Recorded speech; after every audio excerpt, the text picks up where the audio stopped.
everyone, and welcome to BookTrib's 15 Minutes with, a Miramax Media production. Today we are thrilled to welcome New York Times bestselling author Kay Bromberg. Kristy is the author of the popular Driven series, spin-off novels which can be read as standalones, which she makes very clear on her website, Yes. and her recent release, Sweet Cheeks. Today we are talking about her newest book release, Sweet Rivalry, which is a 1001 Dark Nights novella. Welcome, Kristy. Thank you for joining us. Hello, how are you? How's everyone going? I'm good, thank you. So let's talk quickly or first about Yes. Sweet Rivalry. What is this attached to a series, part of? How does it kind of fit in? In Sweet Cheeks, which was my last standalone, there's a brother that everyone was very interested in, and so this is his little novella, and so it's his story. I think he is a total of like 4 pages in Sweet Cheeks, so you don't really need to have read that to know. So this is his story. Wonderful. So I guess give us a little rundown about what's happening with this story, the characters, and who we're meeting.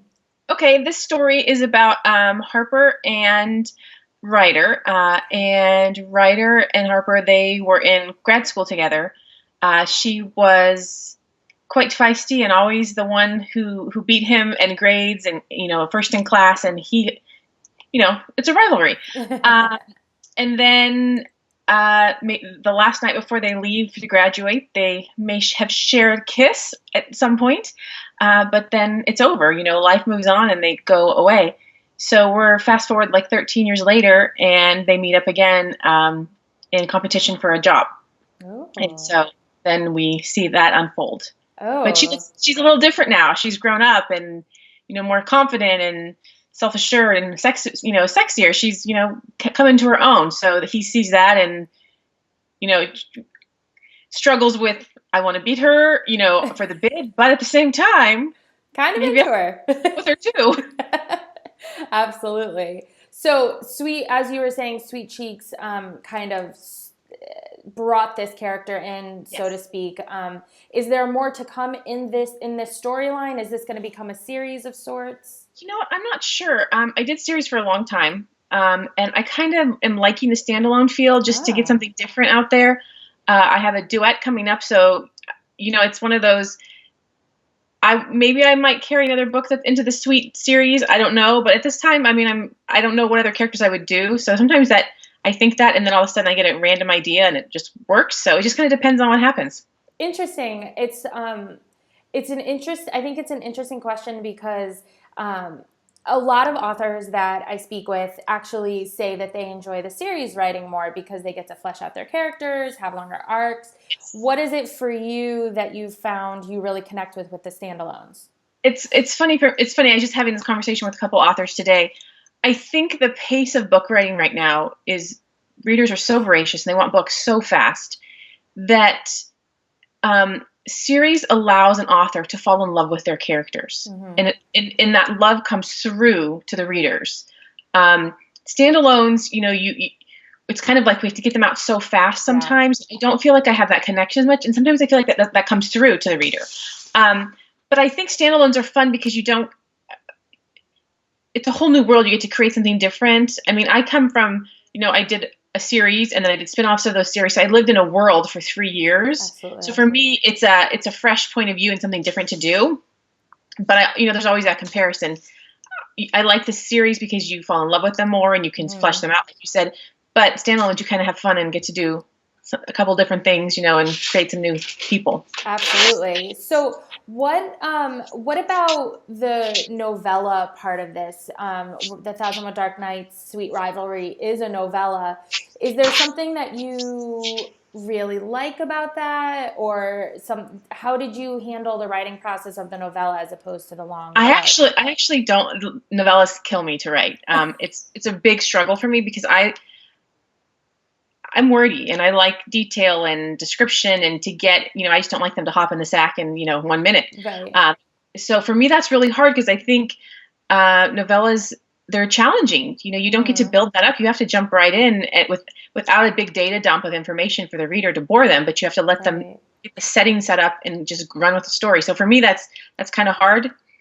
But probably, so that was probably the hardest. This is probably the hardest book I've written in like a year. Oh, wow. Okay. And what was the writing time like as opposed to, did it add to your writing time, or because it was shorter, it took less time regardless, or? No, I was actually the first book I've ever been late on, to be honest with you, because Oh, I struggled wow. that much. Yeah.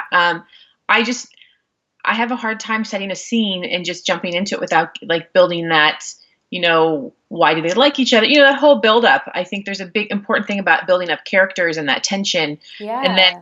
questioning if readers are going to, are they not connecting quick enough? Is that first kiss too far in? So that push and pull that I like to write is hard sometimes to figure out Hmm. how far in and how much you need to do. So for novella, that's really hard for me to try and gauge that. Absolutely. So the word count is definitely a constraint for your storytelling. Yes, definitely. For me, So, yes. I read one book, so it's hard. so let's also talk about the Driven series. Where is that arc and those spinoffs, are those finished and Done. completed? Do you have more coming?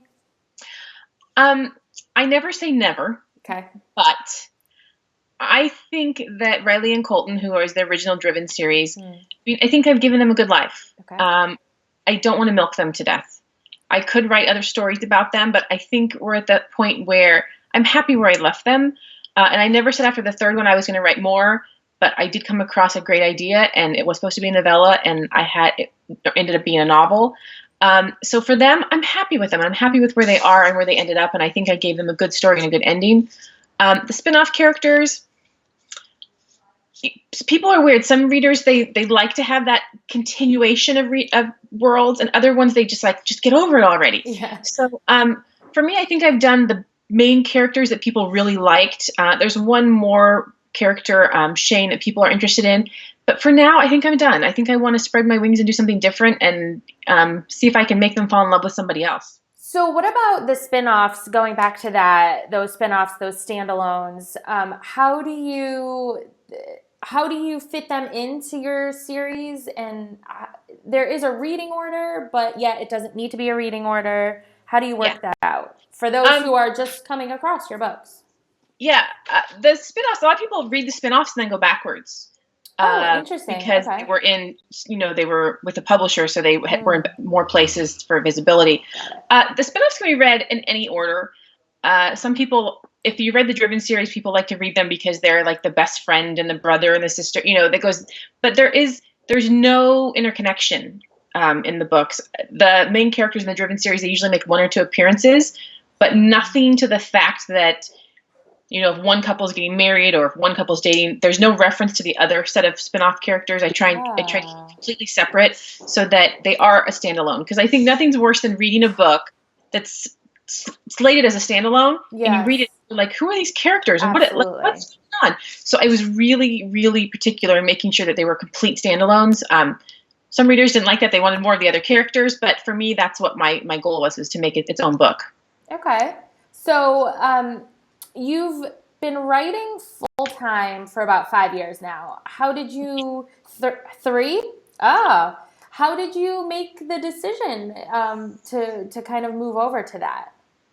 As far as just writing in general, or making it my job? Both. For me, I've always written, but never really did anything with it. And then I read a book called 50 Shades Grey. And I thought, you know what? I want to do this. I want to try this. And so I did. And so I outlined Driven and I wrote it. And that was my first attempt. And then that kind of Driven did well and Field did better, and then Crashed kind of went crazy, and I couldn't work full, and do this and be a mom of 3. So when I signed my deal with Penguin Books, I said, okay, I need to be able to have some kind of breathing room. And so I decided to quit. Absolutely. So what for you at this point has really been, what's kind of been eye-opening about the process, becoming that full-time author and having that book deal, which is awesome, but I'm sure there were some things were there anything that you were like, oh? I am one of the few ones that didn't have, I enjoyed my publishing deal. I don't have anything negative to say about it. I learned great things through the editing process with them.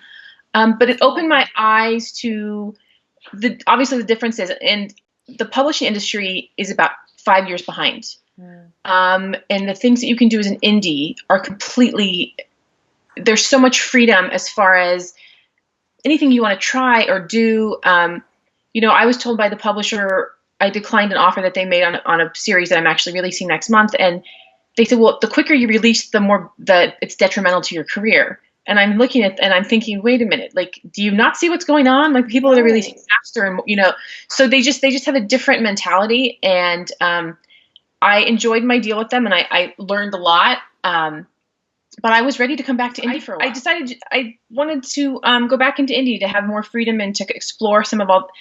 This industry changes monthly. I mean, it changes constantly.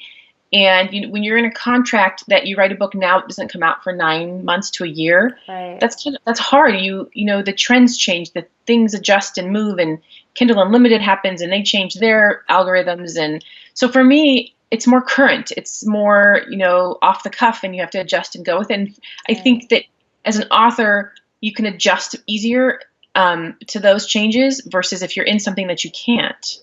Absolutely, absolutely. And do you find for you that there's a camaraderie among the indie pubbed authors? It seems like such a wonderfully uplifting area and world. And the funny thing is, when I was traditional, I still thought of myself as an indie author because that's just how I started. So I didn't think of myself as this, big six pub. So what I would say, like, refer to myself as an indie author, and they'd be like, "You're not indie," and I'd be like, "But I am," but I wasn't. Right. So for me, there's definitely a camaraderie, and there's definitely camaraderie among the people that came into it on that downside of 50 Shades, who've seen this big swing of back and forth with things, right. Because we kind of get it, versus people that are publishing right now that are jumping into this huge, oversaturated market. Absolutely. So there's a definite, different perspective that we have on riding out the storm versus, being freaked out and why are my sales and what's happening? Right. We all self-doubt ourselves, but there's definitely a different perspective we have. Absolutely. So tell me, what is next for you in 2017? I know you've got some fun things happening that you talk about on your site a little bit. Like to talk about maybe a couple of those series that you have coming out. I have in April. It's a baseball romance called The Player. It's a 2-book series, so The Player and The Catch are the 2 books. And then the other series I'm going to have come out, they're going to be standalones, but interconnected as far as. They're 3 brothers. One's a firefighter, one's a police officer, and one's a medevac pilot. So that's going to be the Everyday Heroes series. But who knows? I may come up with an idea and just go with it. So, well, that's wonderful and very exciting. And I can't wait to read Sweet Rivalry. And I think that it's going to be a great addition to the Sweet Cheeks. And really looking forward to these new series that you have coming up next. I really am. So everyone, Sweet Rivalry, go get it, out now. And we can't wait maybe we'll get to talk to you again. That would be amazing. Maybe. Thank you so much. Thank you. And I appreciate it. Thank you everyone for watching. Have a good night. Bye.